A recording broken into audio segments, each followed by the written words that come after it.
हाय future teachers, नमस्कार। मैं सूरज। जैसे कि आप जान रहे, मैं आपको UP TGT PGT LT biology का लेक्चर दे रहा हूँ, जिसमें से आज मेरा एक मेजर लेक्चर है। मैं आपको इसका पहला पार्ट बता रखा हूँ, ह्यूमन मसल्स एंड मैं उसमें सारे आपको उसकी बेसिक बता रखा था। आज हमारा मैकेनिज्म ऑफ मसल कॉन्ट्रैक्शन।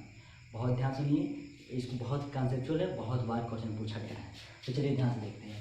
सबसे पहले मैकेनिज्म ऑफ मसल कॉन्ट्रैक्शन में मेरे दोस्त, हम जानते हैं कि ये मैकेनिज्म ऑफ मसल का सबसे जो फेमस मेरे दोस्त हमको पढ़ाया जाता है sliding filament theory.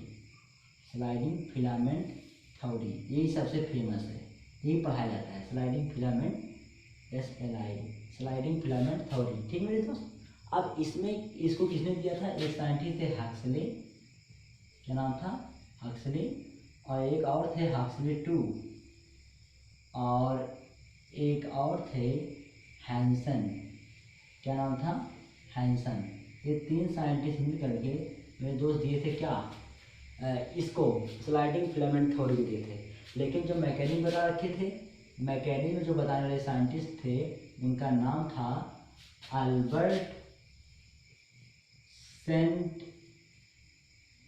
Albert SJENT, Szent, यहाँ जे है मेरे दोस्त, ग्योर्गी, अल्बर्ट सेंट ग्योर्गी। नाम नहीं भूलिएगा। मसल कॉन्ट्रैक्शन को, इस मैकेनिज्म को किसने बताया था? इस मैकेनिज्म को अल्बर्ट सेंट ग्योर्गी। जबकि दिए थे कौन थे? Huxley 2 and Hanson. चलिए आप सुनिए क्या होता है इसमें, तो इसको बहुत ध्यान सुनिएगा। ये देखिए हमारा है एक नर्व, ये क्या है? नर्व सर, क्या है? नर्व। इसमें क्या भरा रखा गया है? एक हमारा सबस्टांस बढ़ गया, उन पर आपको बताता हूँ। बड़े ध्यान से इधर बहुत ध्यान सुनिए मेरे दोस्त। ये आपका है क्या? एक सार्कोलेमा, एक मसल फाइबर है ना। मैं बता इसका मैं बेसिक आपको बता रखा हूँ। तो देखिए ये हमारे यहाँ पे न्यूरोट्रांसमीटर आ गया, इधर पॉजिटिव पॉजिटिव पॉजिटिव पॉजिटिव, यहाँ हो गया माइनस माइनस, अभी बताऊँ positive positive positive positive, negative negative negative negative, positive positive negative negative negative negative negative. ये है मेरे दोस्त। ये आप जाने एक सार्कोलेमा है। ये क्या है? जेड लाइन है। कौन सी लाइन है? जेड लाइन है। ये मैं आपको पीछे बता रखा हूँ मेरे दोस्त, आप ध्यान से देखिए। ये भी देखिए क्या है? जेड लाइन है। ये भी क्या है? जेड लाइन है, जेड लाइन है। ठीक, ये जेड लाइन है। और आप जानते हैं यहाँ क्या लगा रहता है हमारे? यहाँ लगा था टी ट्यूब्यूल। क्या लगा था? T tubule, T tubule. या क्या लगा था?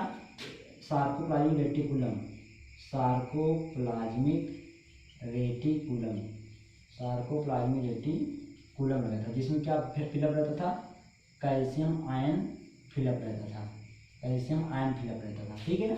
इसके अंतर्गत ये पूरे ऐसे ऐसे छाए रहते थे, तिरछे इसमें फिलअप रहता था। ठीक, आप मेरे दोस्त यहाँ देख रहे हैं, ये स्टिमुलस जा रहा है। क्या जा रहा है? स्टिमुलस जा रहा है। ये स्टिमुलस जैसे यहाँ पड़ा तो इसमें क्या पड़ा था? एक एसिटिल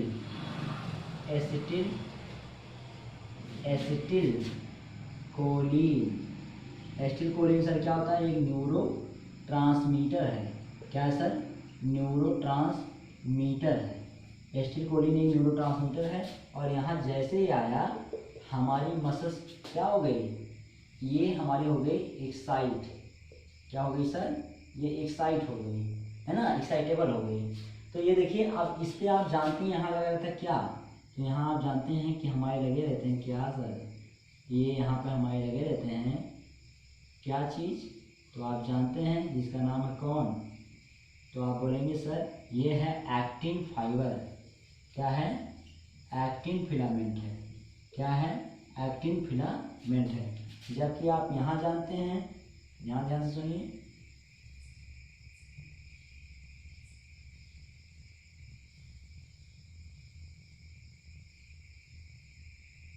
यहाँ आप जानते हैं मेरे दोस्त क्या लगा रहता है? ये लगा रहता है हमारे क्या? तो सर ये हमारा लगा रहता है मायोसिन फिलामेंट। ये क्या है सर? मायोसिन। मैं इधर लिख देता हूँ, ये है मायोसिन फिलामेंट। मायोसिन फिलामेंट भूलेंगे नहीं मेरे दोस्त। ये स्टेशन समझ आ रहा है ना, मेरे पीछे आपको बता रखा हूँ क्यों, यहाँ एक सेशन ले रखा हूँ, ठीक। तो आप जानते हैं इसमें 2 साइड होता था, आपको अगर याद हो तो। यहाँ पे क्या रहता था, यहाँ एक साइड, यहाँ एक साइड, ये रहता था एक एटीपी बाइंडिंग साइट। क्या रहता था, एटीपी बाइंडिंग साइट, भूलेंगे नहीं, बाइंडिंग साइट। और जबकि एक क्या रहता था, तो आप जानते हैं एक रहता था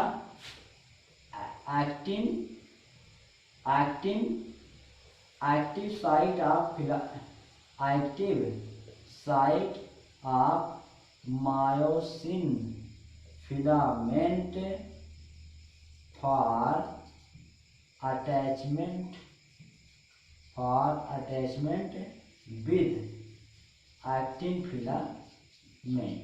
आप जानते हैं इस चीज को, है ना, ये है, तो सब पे रहता है, ठीक है। तो अच्छा मैं आपको एक चीज बता दूं, यहाँ ध्यान से देखिए, अगर ये ऐसे है, अगर ये हमारी ये मायोसिन फिलामेंट ऐसे है, ठीक है दोस्त, इसको बोलते हैं रिकवरी स्टेज। और अगर ऐसे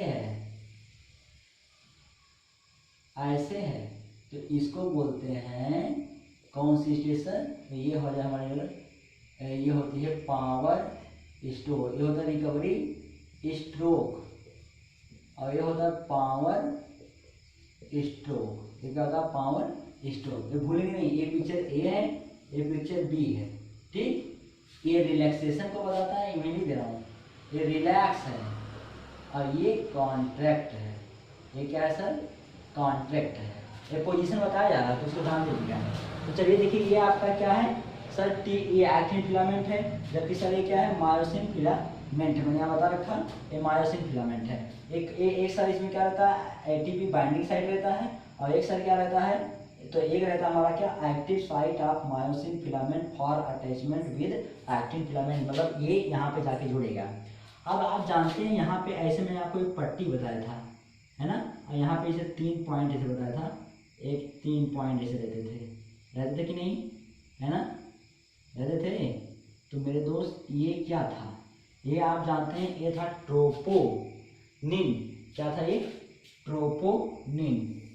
आपको मैं पीछे बता रखा हूँ, अगर आप नहीं देखे प्लीज जाके लेक्चर देखिए, तब इसको देखिए। और ये सर एक क्या था, जो ऐसे पट्टी जैसी थी, तो आप जानते हैं पट्टी का नाम क्या था, इस पट्टी का नाम था ट्रोपोमायोसिन।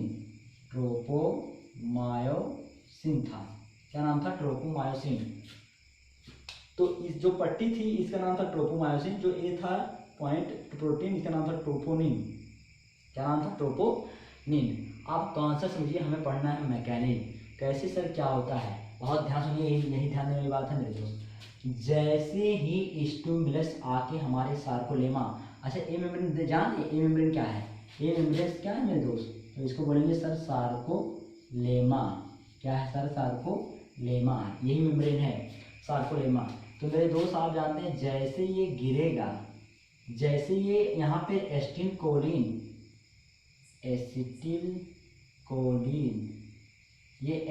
कोलिन जैसे न्यूरोट्रांसमीटर यहाँ से, यहाँ इस नर्व से यहाँ छूटेगी, हमारी मसल्स क्या हो जाएगी, डीपोलराइज्ड। पोलराइज से क्या हो जाएगी, डीपोलराइज। ध्यान से देखते हैं, यहाँ ऊपर प्लस प्लस प्लस था, नीचे माइनस माइनस माइनस था, लेकिन जैसे यहाँ न्यूरोट्रांसमीटर छूटा, ये क्या हो गया, डीपोलराइज हो गया। यहाँ माइनस माइनस ऊपर चला आया, यहाँ पे प्लस प्लस चला आया मेरे दोस्त। ये बात भूलें ना, इसका भी मैं आपको बताऊंगा, इसको कहीं यहाँ पढ़ाऊंगा ये चीज़, जब मैं आपको ब्रेन पढ़ाऊंगा तो भी पढ़ाऊंगा, जब मैं आपको हार्ट पढ़ाऊंगा तो भी पढ़ाऊंगा, तो इसके लिए चिंता ना करिए। तो मेरे दोस्त ये यहाँ हो गया ना, तो जैसे अब सुनिएगा, जैसे ही न्यूरोट्रांसमीटर यहाँ पे छूटता है सार्कोलेमा मेम्ब्रेन पे, तैसे ही टी ट्यूब्यूल मेरे दोस्त सिक्रीट कर देती है, क्या, सिक्रीट द कैल्शियम आयन। किसको सिक्रीट कर देती है, कैल्शियम आयन को टी ट्यूब्यूल छोड़ देती है। और जैसे ही एक कैल्शियम आयन यहाँ से यहाँ आता है, ध्यान दीजिएगा, जैसे ही कैल्शियम आयन यहाँ से यहाँ आता है, तैसे ही मेरे दोस्त ये जो ट्रोपोनिन है, ये ट्रोपोनिन इसके साथ आके बाइंड हो जाता है, इसके साथ आके बाइंड हो जाता है। ये कौन हो जाता है, ट्रोपोनिन यहाँ से इसके साथ आके बाइंड हो जाता है। तो ये कैल्शियम आयन छोड़ते रहता है, ट्रोपोनिन यहाँ से बाइंड होता रहता है। बात सुना रही है, बहुत ध्यान सुनिए। मैंने कहा है टी ट्यूब्यूल या सार्कोप्लाज्मिक रेटिकुलम कैल्शियम आयन को स्टोर किए रहते हैं। जैसे ही न्यूरोट्रांसमीटर मिलता है तैसे ही ये टी ट्यूब्यूल या सार्कोप्लाज्मिक रेटिकुलम इसको यहाँ पे अंदर छोड़ देते हैं, किसको, कैल्शियम आयन को। और एक कैल्शियम आयन इस ट्रोपोनिन के साथ तुरंत बाइंड हो जाती है। और जब ट्रोपोनिन के साथ बाइंड हो जाती है तो आप जाने ये जो एक्टिन फिलामेंट है, एक्टिन फिलामेंट का एक्टिव साइट फ्री हो जाता है। एक्टिन फिलामेंट का एक्टिव साइट फ्री हो जाता है। और जब फ्री हो जाता है तो आप जानते हैं, ये देखिए इस मायोसिन फिलामेंट का active site of myosin filament, that means ये मेरे दोस्त ये जाकर के यहाँ पे बाइंड होने लगता है। यहाँ पे जाके ये क्या हो जाता है, बाइंड हो जाता है। और बाइंड सर कैसे होता है, तो आप जानते हैं वहाँ पे जो एटीपी बाइंडिंग साइट है ये मेरे दोस्त रिलीज करती है एटीपी एज एंजाइम रिलीज करती है एटीपी बाइंडिंग साइट, और ये टूट जाता है ATP plus P plus energy मेरे दोस्त। यही एनर्जी कौन, यही एनर्जी मसल कॉन्ट्रैक्शन करवाती है। यही एनर्जी मसल कॉन्ट्रैक्शन करवाती है। तो यही एनर्जी मसल कॉन्ट्रैक्शन करवाती है कौन, ये सुनिए एटीपी बाइंडिंग साइट है ना, एटीपी बाइंडिंग साइट मायोसिन के पास होता है। तो बाइंडिंग साइट में क्या होता है, एटीपी एज एंजाइम करता है, एटीपी एज एंजाइम छोड़ती है और यहाँ पे टूट जाता है ADP plus IP, that means formula निकल जाता है और क्या बन जाता है सर, एनर्जी। और ये एनर्जी किस में यूज होती है, मसल कॉन्ट्रैक्शन के लिए यूज होती है। अब मेरे दोस्त आप फील करिए, अब सर पूछते हैं लड़के कि sir A B Z line, तो जानते हो जेड लाइन मेरे दोस्त क्या होता है, एक के करीब में आ जाते हैं।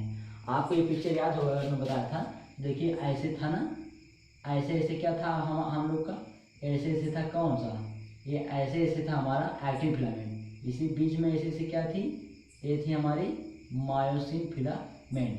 तो ये कंडीशन देख रहे हैं ना, ये देखिए मैंने आपको एक ये दिखा रखा है, एक ये दिखा रखा है। तो ये जो हमारी है ये हाफ पे है, लेकिन जब ये बाइंडिंग करेंगे तो सब लोग ऐसे जो फ्री नहीं, ये फ्री साइड देख रहे हैं ना, ये फ्री साइड जो इसे जब बाइंड करेगी तो मेरे दोस्त इसको देखिए कैसे कैसे क्या करेंगे, मैं आपको हाथ से बता रहा हूँ। जैसे सपोज दैट मेरे दोस्त ये मान लीजिए ए है, ये मेरा है, ठीक, ये मान लीजिए एक्टिन फिलामेंट है और मेरा इस हाथ को मानिए मायोसिन ही आधे पे है मेरे दोस्त। तो क्या होता है कि जब ये साइट, ये एक्टिन फिलामेंट की फ्री साइट है, जब एक्टिन फिलामेंट की फ्री साइट ये जो मायोसिन फिलामेंट है इसके साथ जब यहाँ से ट्रोपोनिन हटता है तो ये साइट फ्री हो जाती है। और मायोसिन फिलामेंट का जो ये साइट होता है कौन, ये वाला साइट, ये जा करके इसको ऐसे पकड़ के ऐसे करता है। उसके बाद फिर अगला साइट फ्री होता है, फिर ऐसे, फिर उसके बाद ऐसे, उसके बाद मेरे दोस्त देखिए ध्यान से, ये मायोसिन यहाँ है और ये एक्टिन यहाँ है, जबकि पहले कैसी थी, ऐसी थी। ध्यान बात में आ रही ना, देखिए नॉर्मल स्टेज ए है, नॉर्मल स्टेज ए है, ये ऊपर एक्टिन ये नीचे मायोसिन। लेकिन जब कॉन्ट्रैक्शन करते हैं थोड़ा थोड़ा ऐसे पकड़ करके ऐसे ऐसे ऐसे, ये मेरे दोस्त लाके इधर कर देती है। देखिए ये इधर की, ये इधर की, ये इधर चला आता गया। और ये ध्यान दीजिए पॉइंट 2 भी नोटेड हियर, कभी मायोसिन अपना प्लेस नहीं छोड़ता है, ये भूलना नहीं। कभी कोई अगर तो आपसे कहे कि मायोसिन भी अपना प्लेस छोड़ देता है या छोटा बड़ा हो जाता है, रॉन्ग, इसे टोटली रॉन्ग, ब्लंडर हो जाएगा आपके साथ। आपको ब्लंडर नहीं करना है, कॉन्सेप्ट क्लियर करना है। तो बोलेंगे सर मायोसिन जहाँ रहता है वहीं पर रहता है, लेकिन जो हमारी ये ऐसे ऐसे होते हैं मेरे दोस्त, एक्टिन करीब में चली आती है, ये जेड लाइन की एक्टिन इस जेड लाइन के करीब में चली आती है। ये बात भूलिएगा नहीं, मैं बार बार कह रहा हूँ, मायोसिन का 2 स्टेज है। मायोसिन जो है अगर नॉर्मल स्टेज में है, रिलैक्स अवस्था में, रिकवरी स्ट्रोक में इस तरह से रहती है, जबकि पावर स्ट्रोक में इस तरह से हो जाती है। कॉन्टैक्ट जब करती है तो इस तरह से हो जाती है पावर स्ट्रोक। देख रहे हैं ये अभी सीधी है ना, ये और ऐसे हो जाती है। जब इसमें फंसाएगी इसको तो ऐसे इधर नहीं खींचेगी, तब तक ये आगे बढ़ जाएगा, फिर ए साइड खाली हो जाएगी हमारी, ऐसे ए साइड खाली हो जाएगा, तब इसमें बंधेगा, फिर ऐसे खींच देगा, तो मतलब से ये इधर खींचते खींचते जब अपने प्लेस पे रहती है तो ये हमारी मसल्स यहाँ चली आती है। यही जो बताए थे अल्बर्ट सेंट गेवर्गी बताए थे, और इसके बारे में जो मत दिए थे हक्सले एंड हैंसन नाम के साइंटिस्ट मेरे इसको दिए थे। मुझे आशा है आपको समझ आएगा, मैं एक बार फिर से रिपीट कर देता हूँ।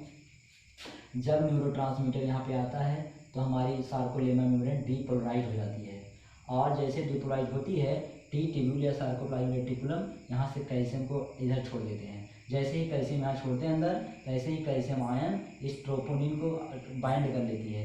जब ट्रोपोनिन को बाइंड कर लेती है तो एक्टिन फिलामेंट का एक्टिव साइट फ्री हो जाता है, और इस मायोसिन फिलामेंट का जो मायोसिन एक्टिव साइट है ये इसके साथ जुड़ जाता है। उसी समय sir ATP binding site ATPase enzyme के द्वारा ATP plus IP plus energy में टूट जाती है।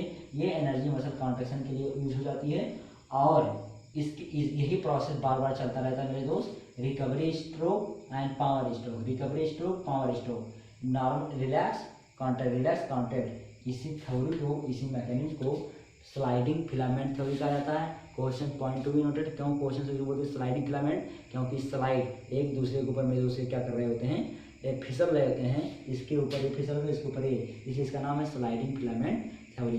तो ये मैकेनिज्म था मेरे दोस्त, मुझे आशा कुछ में आगा, मैं अब आपको आगे स्टेप में ले चलता हूँ और इससे आगे क्या रहता है। ध्यान से देखते हैं कि मसल कॉन्ट्रैक्शन के लिए और रिलैक्सेशन के लिए एनर्जी का सोर्स क्या है। तो जैसा कि मेरे दोस्तों मैं जस्ट बताया, एटीपी रहता है, ये एटीपी एटीपीएच के कांटेक्ट में होने पे मेरे दोस्त से टूट जाता है एडीपी प्लस आईपी यानी फ्री फास्फेट, अरे फ्री फास्फोरस रहता है। उसके बाद क्या, एनर्जी मेरे दोस्त, ये आप जानते हैं। तो हम जानते हैं कि हमारे मसल कॉन्ट्रैक्शन रिलेक्शन के लिए बार बार एनर्जी की आवश्यकता है। तो एनर्जी का सोर्स कैसे हो सकता है? तो मेरे दोस्त एक फॉस्फोजेन प्रोसेस होता है, भूलिएगा नहीं, एक फॉस्फोजेन प्रोसेस होता है। उसमें क्या होता है, ध्यान से देखिएगा। इस फॉस्फोजेन में एक होता है हमारा क्रिएटिनिन फास्फेट। ये क्या करता है, ये क्रिएटिनिन फास्फेट एडीपी के साथ जुड़ करके, एडीपी के साथ, जो एडीपी नहीं है, क्योंकि अब इसको एटीपी बनाना है क्योंकि एनर्जी बननी है, तो क्रिएटिनिन फास्फेट एडीपी के साथ जुड़ करके बना देता है एटीपी, और प्लस क्रिएटिनिन फ्री हो जाता है। क्रिएटिन क्या हो जाता है, फ्री हो जाता है। बात भूलेगा नहीं, क्रिएटिन फास्फेट इस कहाँ होता है, लीवर में पाया जाता है। क्रिएटिन फास्फेट एटीपी के साथ बाइंड करता है, एटीपी में कन्वर्ट होता है, उसके बाद ये क्रिएटिन जो है वो फ्री हो जाता है। अब मेरे दोस्त ये एटीपी पुनः टूटेगी, किस में टूटेगी, एडीपी प्लस आईपी प्लस, उसके बाद क्या हो जाएगा, एडीपी प्लस आईपी, उसके बाद हमारा हो जाएगा क्या मेरे दोस्त, एनर्जी। ऐसे टूटेगी ना। अब बताइए, ये क्रिएटिन इस फास्फेट से जुड़ेगी तो बना देगी क्या, क्रिएटिन फास्फेट, और एक क्रिएटिन फास्फेट पुनः जुड़ेगा किसके साथ, एडीपी के साथ। एडीपी के साथ जुड़ेगा पुनः क्या बना देगा, एटीपी, और क्रिएटिन क्या हो जाएगा, फ्री हो जाएगा। तो मेरे दोस्त यही सोर्स है मसल कॉन्ट्रैक्शन के लिए कि एनर्जी का सोर्स क्या है। अगर ये आपको कॉन्सेप्ट क्लियर हो गया हो तो कभी आप भूलेंगे नहीं मेरे दोस्त क्या सोर्स है। अब इसी वक्त हम आ जाते हैं मेरे दोस्त, हम आपको बता देते हैं कि कोरी साइकिल, एक साइंटिस्ट है कोरी साइकिल, बहुत ध्यान सुनिएगा, कोरी साइकिल, बहुत ध्यान सुनिएगा, ये बहुत इंपॉर्टेंट। कोरी साइकिल मेरे दोस्त इतना इंपॉर्टेंट है, आपसे पूछता है कि कोरी साइकिल किसने दिया था, तो एक कोरी नाम के साइंटिस्ट थे, गोरी नहीं, कोरी नाम के साइंटिस्ट ने इसको दिया था। अब इसने क्या बताया था, इन्होंने कहा, मैं आपको बड़े पेज पे बता देता हूँ, ध्यान से देखिए। कोरी साइकिल किसने बताया था, एक साइंटिस्ट थे कोरी, इन्होंने बताया था, कोरी नाम के साइंटिस्ट बताया। क्या बताया था इन्होंने कि देखिए, जैसे ये आप जानते हैं glucose is stored in muscle and liver in glycogen form. जैसा कि आप जानते हैं मसल जो ये एक्स्ट्रा ग्लूकोज होता है वो मसल और लीवर में ग्लाइकोजन के फॉर्म में स्टोर हो जाती है। तो मेरे दोस्त मसल में जानते कितना होता है, 300 ग्राम, जबकि लीवर में 100 ग्राम। जब मैं आपको वो पढ़ाऊँगा, जानते क्या मेरे दोस्त, जब मैं आपको वो पढ़ाऊँगा सेल साइटोलॉजी जब पढ़ाऊँगा तो उसे लास्ट में ये चीज़ दोबारा बताऊँगा, ठीक है, घबराइएगा। तो चलिए ध्यान सुनिए, ये हो ना, आप कोरी साइकिल क्या कहे थे, अगर ग्लूकोज एक्स्ट्रा ग्लूकोज है, ध्यान दीजिएगा, बहुत ध्यान सुनिएगा, ग्लूकोज है। और जब इसका एरोबिक रेस्पिरेशन होता है, एरोबिक रेस्पिरेशन होता है, तो ये मेरे दोस्त टूट जाती है, इसका एनर्जी बन जाता है और प्लस कार्बन डाइऑक्साइड बन जाता है ना, और प्लस H2O बन जाता है। जब कैसा रेस्पिरेशन होता है, एरोबिक रेस्पिरेशन होता है। और कह रहे हैं जब ये सर एन एरोबिक रेस्पिरेशन करता है, मतलब ये तो ऑक्सीजन के प्रेजेंट में था, ऑक्सीजन के प्रेजेंट में, और ये ऑक्सीजन के एब्सेंट में, तो एनारोबिक रेस्पिरेशन जब करता है ये एनारोबिक रेस्पिरेशन, तो क्या होता है, ये सर बन जाता है लैक्टिक एसिड बनाने लगता है। क्या बनाया लगता है, लैक्टिक एसिड। और ये लैक्टिक एसिड कहाँ स्टोर होने लगती है, हमारे मसल में। कहाँ स्टोर होने लगती है, मसल में। और जब लैक्टिक एसिड मसल में स्टोर होने लगती है तो मसल कैसी फील करने लगती है, फटीगनेस, ऐसी फील करती है मेरे दोस्त, फटीग फील करती है, थकावट महसूस करने लगती है। बस आ रहा है, जब ग्लूकोज एनारोबिक रेस्पिरेशन करता है तो लैक्टिक एसिड यहाँ मसल में करने रहा है। अब मेरे दोस्त ये ब्लड के साथ, किसके साथ, ब्लड के साथ ये पहुंच जाता है कहाँ पे, लीवर में। कहाँ पहुंच जाता है, लीवर में। और यहाँ पे एक प्रोसेस हो जाती है ग्लाइकोजेनेसिस। क्या हो जाती है, ग्लाइकोजेनेसिस। और लीवर में बदल जाता है क्या, ग्लाइकोजन के फॉर्म में। लीवर में कैसे हो जाता है, ग्लाइकोजन के फॉर्म में हो जाता है। जब ये लीवर में ग्लाइकोजन के फॉर्म में हो जाता है तो पुनः आवश्यकता पड़ने पर, जब आवश्यकता पड़ती है तो हो जाता है क्या, पुनः लीवर में जो हो जाता है ग्लाइकोजिनोलाइसिस। दैट मीन्स एक ग्लाइकोजन जो लैक्टिक एसिड के फॉर्म से चला था, ग्लाइकोजन इसी प्रोसेस द्वारा लीवर में जाकर के ग्लाइकोजन में बदल गया था। अब एक ग्लाइकोजन जब आवश्यकता पड़ जाएगी, अकॉर्डिंग टू नीड के अकॉर्डिंग एक ग्लाइकोजेनेसिस होगा और बन जाएगा क्या, ग्लूकोज। क्या बन जाएगा मेरे दोस्त, ग्लूकोज। ये ग्लूकोज यूज कर ली जाएगी, ये ग्लूकोज यूज होगी। अगर पुनः ये ग्लूकोज यूज होगी और एक्स्ट्रा ग्लूकोज जो बच रहा है, एक्स्ट्रा ग्लूकोज, ये पुनः हो जाएगी क्या, ग्लाइकोजेनेसिस। और पुनः ये ग्लाइकोजेनेसिस होगा तो ये ग्लाइकोजन के फॉर्म में पुनः ये स्टोर हो जाएगी, या तो मसल में या तो लीवर में, इस दोनों जगह पे ये स्टोर हो जाएगी। और पुनः जब रिक्वायरमेंट पड़ेगा पुनः, तो मेरे दोस्त हो जाएगा क्या, ग्लाइकोजिनोलाइसिस। और किस में बदल जाएगा, ग्लूकोज में। ग्लूकोज को इस क्या बोलते हैं, ब्लड ग्लूकोज। क्या बोला जाता है, ब्लड ग्लूकोज। और इसको क्या बोलते हैं, स्टोरेज ग्लूकोज, क्योंकि ये क्या रहता है, स्टोर किया जाता है ना, ये स्टोर रहता है। तो यही मेरे दोस्त क्या था, यही कोरी साइकिल था, यही कोरी साइकिल था। कोरी ने यही बताया था, बात में आ गई। तो ये प्रोसेस बताया था। क्या हुआ फिर से सुनिए, ग्लूकोज सर एरोबिक रेस्पिरेशन करेगा तो इस फॉर्म में चला गया, टूट जाएगा। लेकिन जब एनारोबिक रेस्पिरेशन करता है ऑक्सीजन के एब्सेंट में, तो लैक्टिक एसिड बन जाता है मसल में और फटीग फील होती है। अब ये मसल से ब्लड के द्वारा कहाँ पहुँच जाता है, लीवर में। लीवर में ग्लाइकोजेनेसिस प्रोसेस होता है, जिससे किस में कन्वर्ट होता है, ग्लाइकोजन में, ये लैक्टिक एसिड। अब ग्लाइकोजन में कन्वर्ट हो जाएगा, जब आवश्यकता पड़ेगी तो ग्लाइकोजिनोलाइसिस, मतलब एक ग्लाइकोजन टूट जाएगा और ग्लूकोज फिर ग्लूकोज बन जाएगा, आर्गन के द्वारा यूज किया जाएगा। अगर फिर भी एक्स्ट्रा हो गया तो ग्लाइकोजेनेसिस पुनः हो जाती है और बन जाएगा ग्लाइकोजन के फॉर्म में, चाहे मसल्स में चाहे लीवर में। उसके बाद पुनः आवश्यकता के अनुसार पुनः ग्लाइकोजेनोलाइसिस होगी और पुनः बदल जाएगा किसमें, ग्लूकोज में। यही साइकिल जो चलती रहती है, एक कोरी नाम के साइंटिस्ट ने बताया था। तो इसको आप जरूर याद रखिएगा कि कोरी साइकिल क्या होती है। मेरे दोस्त एक बहुत इंपॉर्टेंट पॉइंट है, एंटागोनिस्टिक मसल,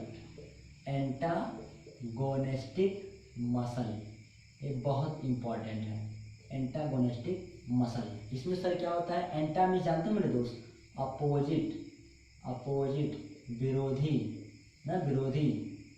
अपोजिट मतलब एक दूसरे के ऐसे मसल जो एक दूसरे के विरोधी हैं, और ये मेरे दोस्त एक ही जंक्शन पे काम करते हैं। कितने जंक्शन पे? सेम जंक्शन, जंक्शन सेम पे काम करते हैं, सेम जंक्शन पे काम करते हैं। ठीक, अब ध्यान से वो एग्जांपल देखिए, आपको समझा रहा हूँ। पहला एग्जांपल, बाइसेप एंड ट्राइसेप। अगर आप कभी लाइफ में जिम ज्वाइन किए होंगे, जिम, तो वहाँ आपको जिम ट्रेनर बाइसेप बनवाता है, ट्राइसेप बनवाता है। आधे लोग को तो यही नहीं मालूम होता सर बाइसेप ट्राइसेप है क्या। मेरे दोस्त एक मसल का नाम है, मसल का नाम है जो कि ह्यूमरस के ऊपर और नीचे पाए जाते हैं। अब बहुत ध्यान सुनिए क्या सर, जब आप हाथ को ऐसे करते हैं, ऐसे ना, आप डंबल नहीं उठाते, डंबल, जब आपको हाथ को ऐसे करते हैं तो यहाँ पे जब नहीं स्वेलिंग होती है, स्वेलिंग, ये मेरे दोस्त बाइसेप्स है। जबकि जस्ट उसी के नीचे चले जाइए, इस साइड में ये क्या होता है? ट्राइसेप होता है। ऊपर बाइसेप्स, नीचे ट्राइसेप्स। ये मेरे दोस्त एक जॉइंट पे काम करते हैं जिसका नाम है नी जॉइंट। कौन सा joint? Knee joint, elbow joint, है ना, एल्बो जॉइंट। तो ये जॉइंट पे काम करते हैं, नी जॉइंट पे। पास में आ रहा है, ये एल्बो जॉइंट आ लीजिएगा, एल्बो जॉइंट पे।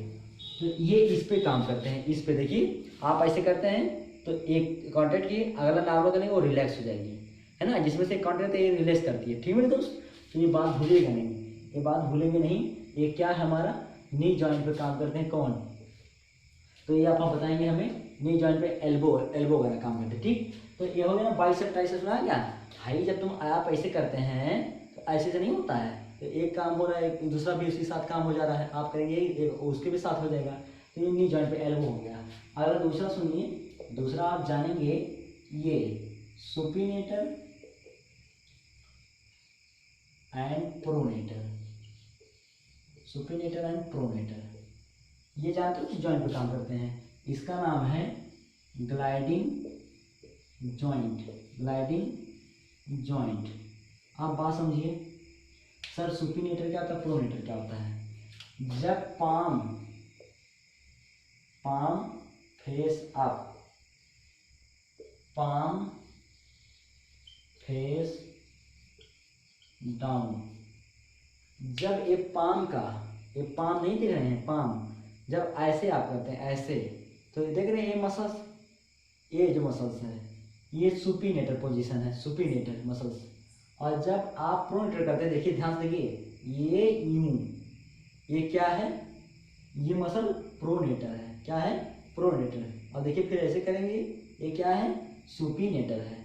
बात में आ रही है? पाम फेस अप, ये पाम अगर फेस ऊपर रहेगा इसका तो ये सुपिनेटर, पाम फेस डाउन ये है प्रोनेटर, पाम फेस डाउन हो जाता है। ये बात भूलेंगे नहीं ना। और देखिए यहाँ पे कौन सा जॉइंट पढ़ाता है, मैं आपको पढ़ाया था यार, आप क्या वहाँ जाके जाके जॉइंट वाला लेक्चर देखिए, हमारे लेक्चर में पढ़ा है ग्लाइडिंग जॉइंट। जो रेडिया है, जो रेडिया है अल्ना पे फिसल रही है, नहीं फिसल रही है, रेडिया अल्ना पे फिसल रही है। तो ये जानते हैं पाम फेस डाउन। तीसरा सुनिए,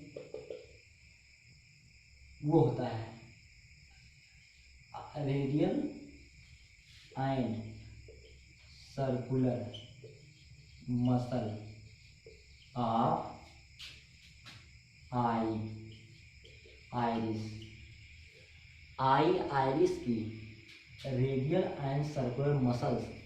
आँख में आपने आइरिस देखे ना, आइरिस ए वो है क्या, पुपिल, और इसकी ऐसे साइड साइड और एक ऐसे ऐसे, आप देखे थे ना। ये जो अभी बना रहा था ये क्या था? ये रेडियल है, और जबकि ये सर्कुलर है ना। ये एक दूसरे के एंटागोनिस्टिक, एक दूसरे के विरोधी हैं। रेडियल क्या करता है? कॉन्टेक्ट करता है, पुपिल की साइज को घटाता है, सॉरी रेडियल फैलाता है, डायलेट करता है, ये डायलेट करता है, जबकि सर्कुलर कॉन्टेक्ट करवाता है। तो जब ये सर्कुलर है पुपिल की साइज को घटवाता है, रेडियल है पुपिल की साइज को बढ़ाता है, ये एक दूसरे के एंटागोनिस्टिक काम करते हैं। ये भी क्वेश्चन बहुत बार पूछा गया, स्टार बना दे रहा हूँ, इसको भी आप जानते रहिएगा।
चलिए मेरे तो ध्यान सुनिए, मैं आपको बताता हूँ स्योरिंग क्या होता है, बहुत लोग नहीं बताते स्योरिंग।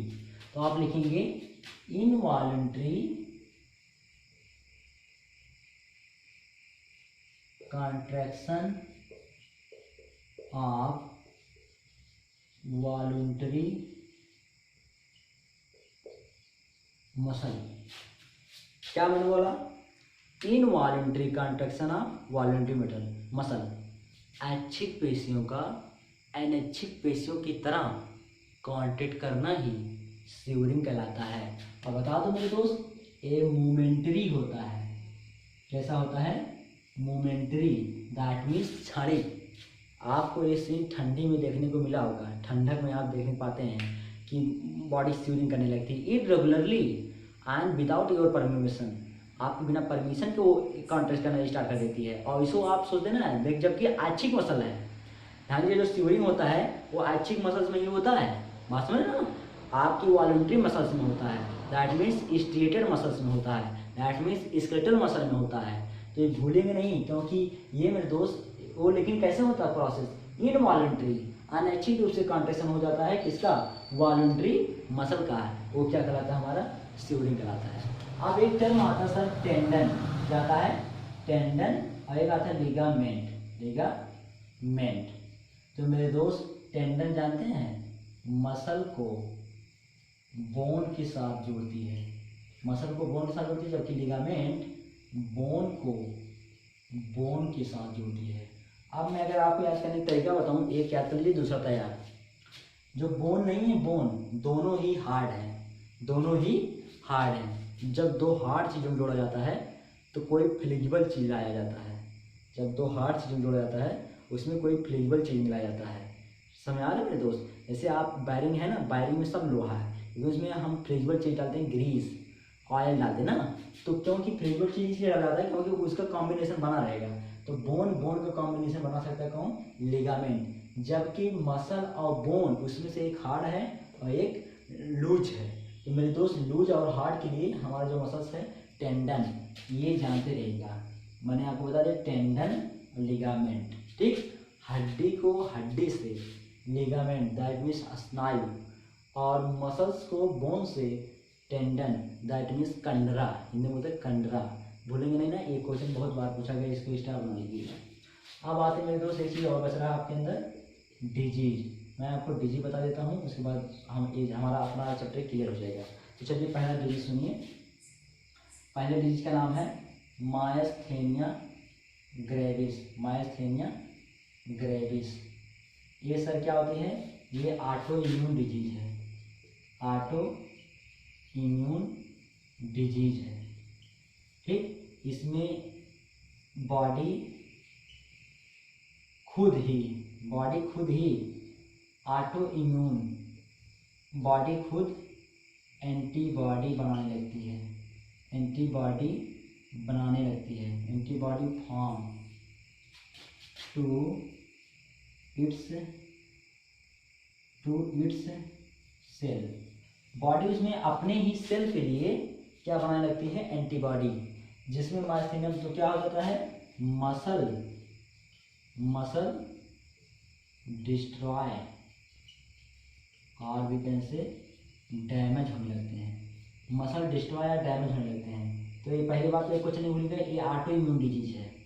इसमें क्या हो जाता है ना, एंटी जो हमारी वो मसल्स नहीं है वो खुद ही एज आ एंटीजन की तरह काम कर लेती है, जिसकी वजह से हमारे शरीर में खुद ही क्या बनने लगता है? एंटीबॉडी बनने लगती है, ठीक है। बॉडी देखो, antibody form to its cell, अपने ही सेल के लिए क्या बनाने लगती है? एंटीबॉडी बनाने लगती है। और इसमें मसल क्या होता है? डिस्ट्रॉय या डैमेज हो जाता है, जिससे मसल कॉन्ट्रैक्शन नहीं होता है। ये नाम नहीं भूलेगा, मायस्थेनिया ग्रेविस। करोड़ों बार पूछा गया दोस्त, करोड़ों बार पूछा गया, स्टार बना दे रहा हूँ, ठीक। अच्छा, दो टर्मोलॉजी आपको और क्लियर करा दे रहा हूँ, यहीं पर ध्यान सुनिए। एक होता है एल्गर मॉर्टिस और एक होता है रिगर मॉर्टिस। अगर ये बात भूल जाएंगे ना तो बहुत से मुझे पढ़ रहे आ जाएगा, इसको भूलना नहीं है। सर एल्गर मॉर्टिस क्या होता है? तो the cooling of body after death. जो मरने के बाद बॉडी ठंडी पड़ जाती है ठंडी, वो मेरे दोस्त क्या कहलाता है, एल्गर मॉर्टिस कहलाता है। बहुत करोड़ों बार पूछा गया है जेम्स एम्स वगैरह में, नीट वगैरह में ना, ये जानते हैं एल्गर मॉर्टिस। जबकि रिगर मॉर्टिस क्या होता है, तो आप बोलेंगे ये रिगर मॉर्टिस में क्या होता है, तो आप बोलेंगे स्पैजमिंग ऑफ बॉडी आफ्टर डेथ। इसमें क्या होता है, अकड़ना, बॉडी का अकड़ जाना मरने के बाद, वो कहलाता है रिगर मॉर्टिस कहलाता है। रिगर मॉर्टिस बॉडी मरने के बाद बॉडी का अकड़ जाना, और एल्गर मॉर्टिस मरने के बाद बॉडी का ठंडा पड़ जाना एल्गर मॉर्टिस कहलाता है। ये आप भूलेंगे नहीं। अब बता दूँ, मरने के 2 घंटे बाद ये स्टार्ट होता है और तीसरे घंटे में ये खत्म हो जाता है, तीसरे घंटे में खत्म हो जाता है। ये भी डाटा भूलिएगा नहीं, ठीक, इतना नहीं बोलेंगे ना। अब आपको अगला बीमारी बता देता हूँ, टिटैनी। अगला बीमारी क्या है, टिटैनी। टिटैनी में सर क्या होता है, टिटैनी में कैल्शियम आयन की क्या हो जाती है, कमी हो जाती है, जिससे मसल कांटेक्ट नहीं करती है। और बता दूं कि आप जानते हैं क्लोस्ट्रीडियम टिटैनी एक बैक्टीरिया है जो कि इसको निभाता है, क्लोस्ट्रीडियम टिटैनी, ये नहीं भूलेंगे मेरे दोस्त, ठीक। और मैं आपको आगे बता रहा हूँ, एक बीमारी होती है केफोसिस। क्या होता है, केफोसिस। सर इसमें क्या होता है, तो इसमें थोरेसिक कर्व इंक्रीज कर जाता है। थोरेसिक कर्व समझते हैं ना, ये वाला, जिससे क्या हो जाता है, व्यक्ति को हंक बैक बीमारी हो जाती है, हिंदी में इसे बोलते हैं कुबड़, ठीक। व्यक्ति की ये थोरेसिक कर्व नहीं है, मैं आपको न्यूटन सिस्टम में पढ़ाया था थोरेसिक कर्व। 4 कर्व हमारे एओर्टिक में पाया जाता है, cervical curve, thoracic curve, lumbar curve, sacral curve, ठीक। इसमें से कौन बताया जा रहा है, थोरेसिक कर्व जो होता है सर वो इंक्रीज कर जाता है। ये ऐसे देखिए, ऐसे जैसे ये है ना, ये ऐसे हो जाता है, तो ये यहीं पे हमारा क्या निकल आता है, कुबड़ निकल आता है, ठीक है, ये कुबड़ निकल आता है। आगे सुन लीजिए, मस्कुलर डिस्ट्रॉफी, ये बहुत इंपॉर्टेंट बीमारी है, बहुत इंपॉर्टेंट, ध्यान सुनिए। पहली बात वाला पॉइंट, ये सर जेनेटिकल बीमारी है, जेनेटिकल बीमारी है, जेनेटिकल डिजीज है, ये बात भूलेंगे नहीं। दूसरी सर, ये जो होती है डिस्ट्रॉफिन प्रोटीन की कमी हो जाती है, डिस्ट्रॉफिन प्रोटीन की कमी हो जाती है, ये बात भूलेंगे नहीं। ये जेनेटिकल डिजीज है, डिस्ट्रॉफिन प्रोटीन की कमी हो जाती है मस्कुलर डिस्ट्रॉफी में। इसे ड्यूचेनी मस्कुलर डिस्ट्रॉफी भी कहते हैं, इसे ड्यूचेनी मस्कुलर डिस्ट्रॉफी भी कहते हैं।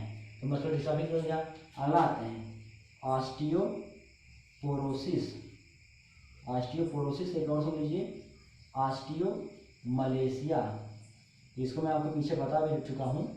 ऑस्टियोपोरोसिस में कैल्शियम लेवल की क्या होती है, कमी, जबकि ऑस्टियोमलेशिया क्या होता है, विटामिन डी की कमी, विटामिन डी की कमी। ऑस्टियोपोरोसिस में कैल्शियम आयन की कमी हो जाती है, और जबकि ऑस्टियोमलेशिया में विटामिन डी की कमी हो जाती है, ये नहीं भूलेंगे।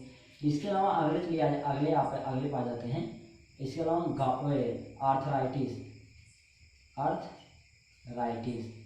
आर्थराइटिस में ध्यान सुनिए, 3 आर्थराइटिस होता है। अगर आप नहीं जानते थे, मैं आपको बता दूं, आर्थराइटिस 3 प्रकार का होता है। आर्थराइटिस क्या होता है, ये 2 वर्ड से मिलकर बना है, ortho plus itis. Itis means होता है इन्फ्लामेशन, सूजन। आर्थो मीन्स होता है जॉइंट, क्या होता है, जॉइंट। ये 3 प्रकार की होती है। सबसे पहले गाउट, क्या होता है, गाउट। तो गाउट में क्या होता है, between joint uric acid stored as crystal. Crystal की फॉर्म में कौन स्टोर होता है, बिटवीन जॉइंट के बीच में, ये गाउट में क्या होता है, यूरिक एसिड स्टोर होता है एज क्रिस्टल की फॉर्म में, पहला था ये। दूसरा ऑस्टियोआर्थराइटिस, इसमें क्या होता है, कार्टिलेज डिस्ट्रॉय कार्टिलेज डिस्ट्रॉय, जिससे क्या हो जाता है, बोन रगड़ करने लगती है। जब बीच में कार्टिलेज, आप जानते हैं हर, ध्यान सुनिए, हर बोन के एंड में कार्टिलेज पाया जाता है। जहाँ भी जंक्शन है बोन का, वहाँ पे उसके ऊपर कार्टिलेज पाया जाता है और उसके बीच में साइनोवियल फ्लूइड भरा रहता है, जिससे वो क्या रहता है, स्मूथनेस पैदा किया जाता है। लेकिन जब कार्टिलेज डैमेज होता है तो बोन टकराने लगते हैं, जिससे क्या होती है कि आप जानते हैं व्यक्ति को चिढ़कन महसूस होती है, उसको लगता है ऐसे कोई तोड़ रहा है अंदर ही अंदर, तो कार्टिलेज खत्म हो जाता है, जिसकी वजह से osteoarthritis, osteo means bone sir, arthritis means joint पे रगड़ने लगते हैं। ठीक। तीसरा सर रिमेटॉइड आर्थराइटिस, ये भी बहुत इंपॉर्टेंट है। रिमेटॉइड आर्थराइटिस, पहला इसमें क्वेश्चन क्या है, ये भी ऑटो इम्यून डिजीज है, ऑटो इम्यून डिजीज है। दो डिजीज आपको बताया ऑटो इम्यून डिजीज, पहला कौन, मायस्थीनिया ग्रेविस, जो भी पढ़ा रखा। रिमेटॉइड आर्थराइटिस में क्या है, ये भी ऑटो इम्यून डिजीज है।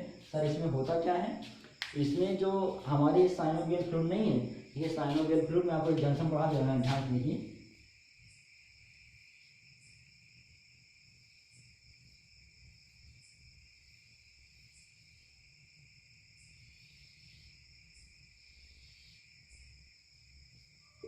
ये आपका जंक्शन है। ठीक। यहाँ पे आप जानते हैं ये साइनोवियल मेम्ब्रेन है, साइनोवियल मेम्ब्रेन है, जबकि ये साइनोवियल फ्लूइड है, साइनोवियल फ्लूइड है। ये बात भूलेंगे नहीं। और आप जाने ये हमारा पटेला है, क्या सर, पटेला है। तो ये ऐसी जॉइंट होती है, तो ये चीज़ जानते रहेगा। तो मेरे दोस्त, यहीं पे हमारा ये लेक्चर ख़त्म होता है। ह्यूमन मसल्स का दूसरा लेक्चर था मेरे दोस्त, मेजर लेक्चर था। मुझे आशा है आप पूरी हमारी सारी वीडियो को ध्यान से देख डालिए। आप मेरे दोस्त हमारे साथ रहिए, मैं आपको पूरी प्रिपरेशन करा दूंगा। आप हमारे पूरे नोट्स को ले लीजिए, खूब मेहनत से पढ़िए, खूब जमकर पढ़िए मेरे दोस्त, और सिलेक्शन लीजिए, यही मैं चाहता हूँ। धन्यवाद।